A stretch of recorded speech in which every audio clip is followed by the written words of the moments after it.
आप अपने बच्चों को ज़रा टाइम अपने घर को वक्त दीजिए। आप नहीं भी कुछ जानते हैं फिर भी आप उनको लेके बैठिए और कहिए कि बेटा एक पेज तुमको लिखो।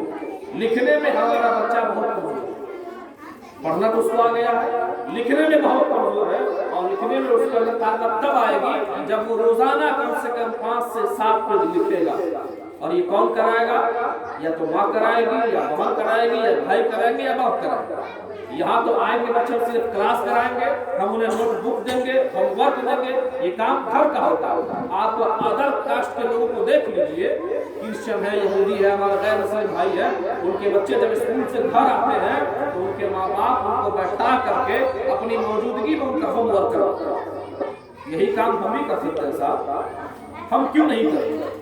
इन तमाम बातों पे गौर करने के लिए माँ को मोटिवेट करना जरूरी है, उसको समझाना जरूरी है, उनको तालीम की अहमियत बताना जरूरी है। जब वो देखेगी कि जो मेरे सामने तकरीर कर रही है वो भी तो किसी की बेटी है, जब वो देखेगी कि मेरे सामने नात पढ़ रही है वो भी तो किसी की बेटी है, जब वो देखेगी कि मेरे सामने अच्छे लहजे में अच्छे अंदाज में कुरान पढ़ रही है वो भी तो किसी की बेटी है। सलामा साहब ने सबका टेस्ट लिया ना अभी बुला करके, बड़ी अच्छी बात।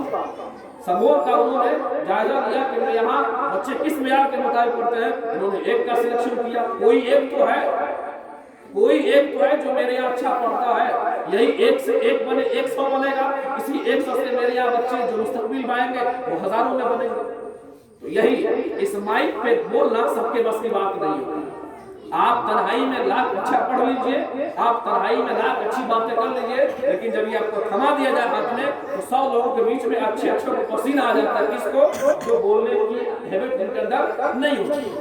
ये तो मामूली से बच्चे हैं, अभी तो इन्होंने चलना शुरू किया है, लेकिन फिर भी इनके हौसले को सलाम करना चाहिए कि इन्होंने आपकी मौजूदगी में माइक पकड़ के टूटे टूटे अल्फाज में ही सही अल्हम्दुलिल्लाह तो पढ़ दिया, चलो तो मेरा नाश तो पढ़ दिया, इन्ना आतना कल फसल तो पढ़ दिया। और ये कब हुआ? जब हमने उनको माइक थमाया तब। नहीं थमाते, सलामा साहब नहीं कहते, माइक नहीं लिया जाता तो नहीं होता। तो ये तमाम चीजों पे हमें गौर करना होगा। गौसे आज़म रज़ियल्लाहु ताला अन्हु ने 18 साल की उम्र में अपनी माँ से परमिशन ली थी तब पढ़ने के लिए। तब सोच लीजिए 18 साल की उम्र हो गई थी तब जो है बगदाद गए। किसके लिए? अच्छी तालीम के लिए, ऊंची तालीम के लिए। वरना तो घर की तालीम आपने हासिल कर लिया था। पता क्या चला कि इल्म हासिल करने के लिए उम्र की कोई कैद नहीं। आज देख लीजिए 30 साल 35 साल 40 साल के लोग हो गए जिनकी नौकरी अब तक नहीं हुई है, वो लोग अभी तक एग्जाम दे रहे हैं। अपनी बात का मतलब है, हम पटना एसटीटी का एग्जाम देने के लिए गए थे, आप लोग की दुआ से हमने एसटीटी पास कर लिया है। इम्तिहान देने के लिए जब गए तो इस इलाके के बहुत सारे लोग हमको मिले, 35 साल 40 साल इतने उम्र के लोग थे। क्यों दे रहे भाई? इसलिए कि उनको पढ़ने का शौक है, उनको आगे बढ़ने का शौक है। हमको जो अपने अंदर पैदा करना होगा वो क्या है? उसको जुनून कहते हैं। जब तक जुनून नहीं आएगा तब तक हम कामयाब नहीं हो सकते। कामयाबी के लिए साथ जुनून चाहिए। जहां भी हमको इल्म मिल जाए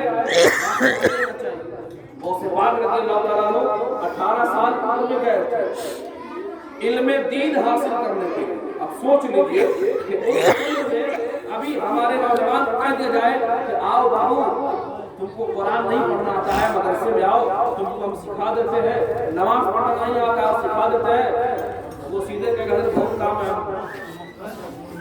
गुजारिश है सारे लोगों से कि आप ये चूंकि गौसे पाक रज़ियल्लाहु अन्हु के दिन हमने इस मजलिस का इनेकाद किया, यानी मकसूद करते हुए मकसद सिर्फ एक है कि तालीमी बेदारी हमारे अंदर है। हमने जो मकाम कोशिश की है, 2 क्लास के बच्चों का इम्तिहान लिया गया, पहला और दूसरा। पहले हिस्से में